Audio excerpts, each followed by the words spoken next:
नमस्कार, मैं संजय यादव और आप देख रहे हैं द स्टार इंडिया। आप कहेंगे कि धूप में क्या कर रहा है, तो मैं सच बताने आ गया हूँ।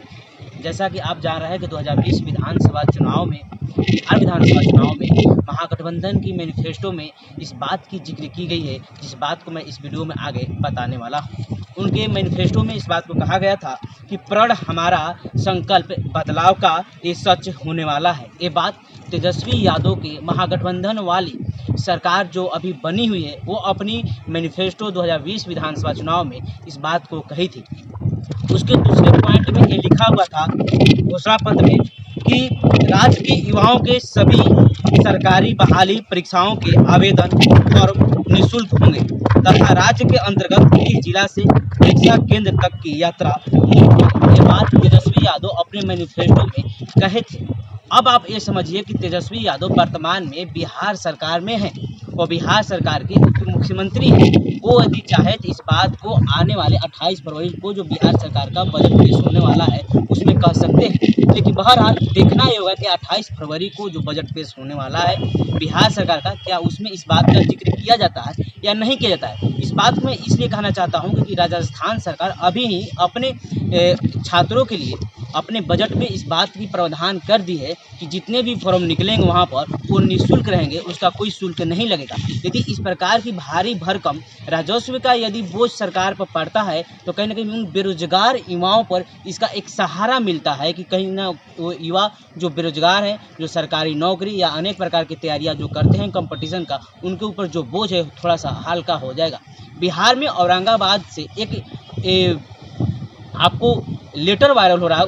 उस लेटर में पिंकी कुमारी नाम से कोई लड़की तेजस्वी यादव को एक लेटर लिखती है। उस लेटर में लिखा गया था कि सर आप तो मैरिज अपना कर लिए लेकिन हम अभी करेंट अफेयर्स में पढ़ रहे हैं। इस बात को मैं इसलिए बताना चाह रहा हूँ क्योंकि वो लड़की उस लेटर में पूरे बेरोजगार बिहार के युवाओं के दर्द को समाहित कर दी है। अब वो दर्द को समाहित कर दिया और उप मुख्यमंत्री को लेटर भी लिख दिए। उसके बाद में क्या प्रतिक्रिया देते हैं, क्या रिएक्शन रहता है उप मुख्यमंत्री का, वो देखने का रहा है। लेकिन जिस प्रकार से बेरोजगारी को लेकर वह लड़की कहीं ना कहीं मुख्यमंत्री को लेटर लिखी है, उप मुख्यमंत्री को लेटर लिखी है, वह सही साबित कर रही है। वह लिख रही है कि हमारे घर के लोग शादी करने पर तैयार नहीं है। यदि हम शादी भी करने जाते हैं तो हमसे कौन शादी करेगा बेरोजगार लड़की और लड़का से। वो किसी एक लेखक प्रभात नाम का कोई लेखक को कहीं ना कहीं इंगेज करती है और कहती है कि मैं इनको प्रपोज करने वाली थी और अब की बार भी वैलेंटाइन निकलने वाले हैं, 14 फरवरी को निकल जाएंगे।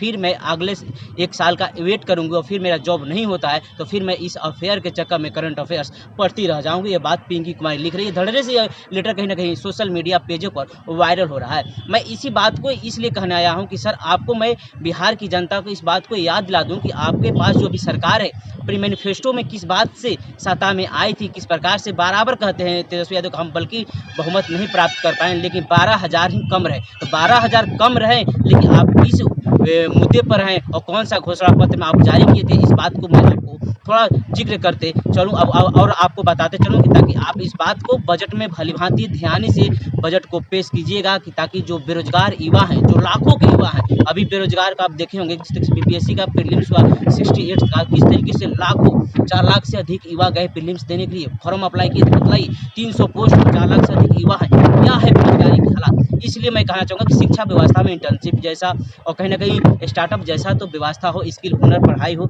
लेकिन बात यहाँ पर आकर मैं बार बार कहूँगा कि आप जो घोषणा पत्र किए हैं उस पर खरे उतरिएगा और अगले बार भी कोई नया घोषणा पत्र मैं लेकर आऊँगा। और मैं आपको थोड़ा जिक्र कर दूँ तो बिहार में बेरोजगारी की बात किया जाए तो एक centre for monitoring and Indian economy ने एक अनएम्प्लॉयमेंट रेट निकाला था, बेरोजगारी दर निकाला था। उसमें निकाला था 19.1% बिहार में लोग बेरोजगार हैं। आप समझ सकते हो 19.1% लोग बिहार में बेरोजगार है और सरकार कहाँ सो रही है। उसके बाद में यदि MPI 2022 की रिपोर्ट की बात करूं तो बिहार गरीबी में है। वही नहीं, यदि नीति आयोग की एक रिपोर्ट देखा जाए तो बिहार सबसे गरीबी राज्य में नंबर 1 पर नीचे से दूसरे स्थान पर झारखंड है। तो आप समझ सकते हैं कि हमारा बिहार कहाँ खड़ा है और हमारे राज्य में। बहरहाल ये वीडियो आपको अच्छा लगे तो आप हमें देखें और आप हमें फॉलो करें।